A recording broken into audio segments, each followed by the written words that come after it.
Kali ini kita akan menerangkan tentang difusi dan disolusi obat.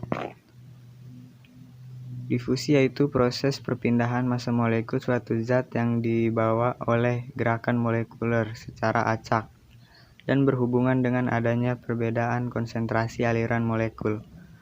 Perbedaan konsentrasi suatu zat dalam pelarut dari bagian berkonsentrasi tinggi ke bagian yang berkonsentrasi rendah, yang ada pada dua larutan disebut gradien konsentrasi.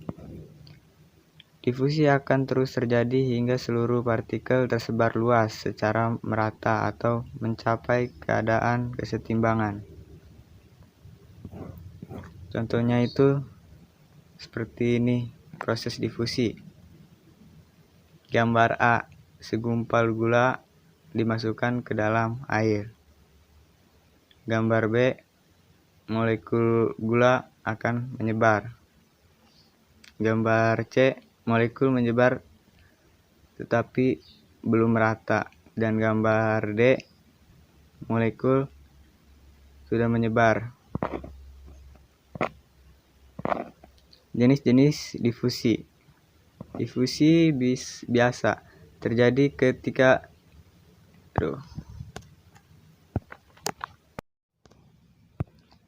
Jenis-jenis difusi yaitu difusi biasa dan difusi khusus. Difusi biasa terjadi ketika sel ingin mengambil nutrisi atau molekul yang hidrofobik atau tidak berpolar. Molekul dapat langsung berdifusi ke dalam membran plasma yang terbuat dari fosfolipid.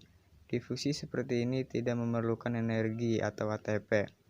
Difusi khusus terjadi ketika sel ingin mengambil nutrisi atau molekul yang hidrofilik atau berpolar dan ion.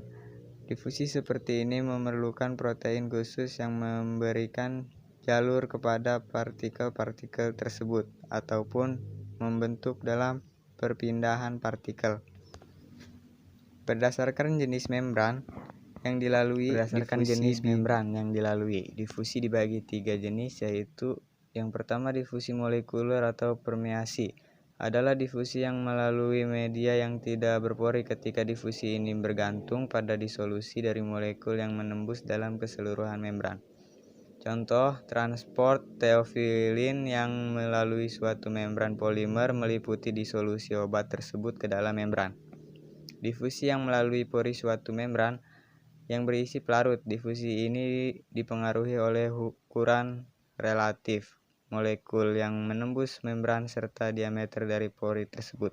Contohnya itu lewatnya molekul-molekul steroid yang disubstitusi dengan gugus hidrofilik melalui kulit manusia yang terdiri dari folikel rambut, saluran sebum, dan pori-pori keringat pada epidermis.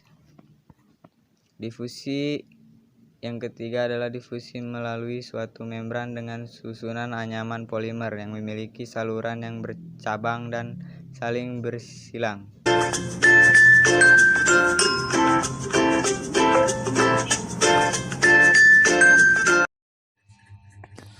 Faktor-faktor yang mempengaruhi kecepatan dia yaitu ukuran partikel, ketebalan membran, luas suatu area, jarak, suhu, konsentrasi obat, koefisien difusi, viskositas, koefisien partisi. Lanjutannya, faktor-faktor yang mempengaruhi kecepatan difusi yaitu ada suhu, konsentrasi obat, koefisien difusi, viskositas, koefisien partisi. Suhu, semakin tinggi suhu partikel mendapatkan energi untuk bergerak dengan lebih cepat, maka semakin cepat pula kecepatan difusinya. Konsentrasi obat, semakin besar konsentrasi obat, semakin cepat pula kecepatan difusinya. Koefisien difusi, semakin besar koefisien difusi, maka besar kecepatan difusinya. Viskositas kental cairan membran akan menurunkan kecepatan difusi. Koefisien partisi, difusi pasif dipengaruhi oleh koefisien partisi, yaitu semakin besar koefisiennya partisinya maka semakin cepat difusi obat. Uji difusi, salah satu metode yang digunakan dalam uji difusi adalah metode flow through. Prinsip kerjanya yaitu pompa peristaltik menghisap cairan reseptor dari gelas kimia kemudian dipompa ke sel difusi melewati penghilang gelembung sehingga cairan aliran tersebut secara hidrodinamis Kemudian cairan dialirkan kembali ke reseptor. Yang kedua ada cuplikan diambil dari cairan reseptor dalam gelas kimia dengan rentang waktu tertentu dan diencerkan dengan pelarut campur. Kemudian diukur absorbannya dan konsentrasinya pada panjang gelombang maksimum sehingga laju difusi dapat dihitung berdasarkan hukum Fick di atas. Oke, di sini ada konsep disolusi. Disolusi mengacu pada proses ketika fase padat, misalnya ada tablet atau serbuk, masuk ke dalam fase larutan seperti air. Intinya ketika obat melarut, partikel-partikel padat memisah dan molekul demi molekul bercampur dengan cairan dan tampak menjadi bagian dari cairan tersebut. Disolusi adalah proses pelepasan senyawa obat dari sediaan dan melarut dalam media pelarut. Disolusi terjadi pada tablet, kapsul, dan serbuk. Ya, di sini ada tahap-tahap disintegrasi, degradasi, dan disolusi obat. Ada kapsul atau tablet, terus disintegrasi menjadi granul atau agregat. Lalu agregat itu didegradasi menjadi partikel-partikel halus, kemudian disolusi menjadi obat dalam larutan atau in vivo atau in vitro. Lalu setelah itu obat dalam darah, cairan tubuh lainnya, dan jaringan. Kecepatan disolusi. Kecepatan disolusi adalah jumlah zat aktif yang dapat larut dalam waktu tertentu pada kondisi antar permukaan cair padat, suhu, dan komposisi media yang dibakukan. Laju disolusi telah dirumuskan Noyes dan Whitney pada tahun 1997. Faktor-faktor yang mempengaruhi laju disolusi obat secara in vitro. Ada sifat fisika kimia obat, faktor formulasi, faktor alat, dan kondisi lingkungan. Yang pertama ada sifat kimia fisika obat, yaitu sifat kelarutan. Luas permukaan efektif dapat diperbesar dengan memperkecil ukuran partikel. Yang kedua ada faktor formulasi, jumlah dan tipe ekspesien, tipe pembuatan tablet yang digunakan, jumlah dan tipe penghancur, serta metode pencampurannya, dan lain-lain. Yang ketiga ada faktor alat dan kondisi lingkungan. Adanya perbedaan alat yang digunakan dalam uji disolusi akan menyebabkan perbedaan kecepatan pelarutan obat. Kecepatan pengadukan akan mempengaruhi kecepatan pelarutan obat. Temperatur, viskositas, dan komposisi dari medium, serta pengambilan sampel.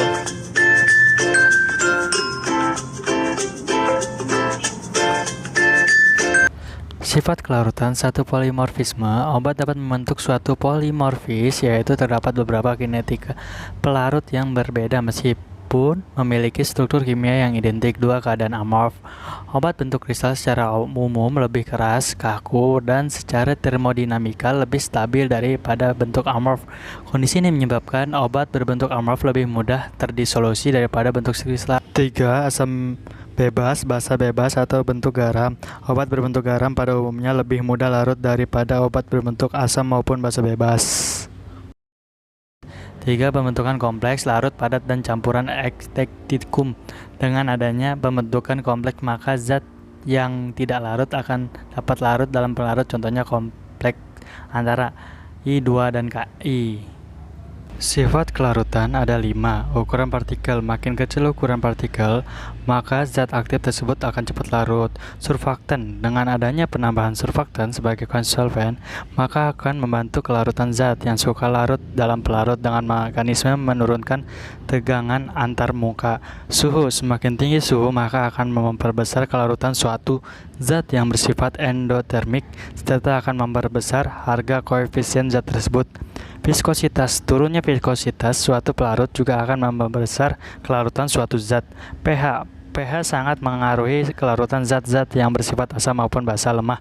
Zat yang bersifat basa lemah akan lebih mudah larut jika berada pada suhu asam, sedangkan asam lebih lemah akan lebih mudah larut jika berada di suasana basah. Luas permukaan efektif. 1. Luas permukaan efektif dapat diperbesar dengan memperkecil ukuran partikel.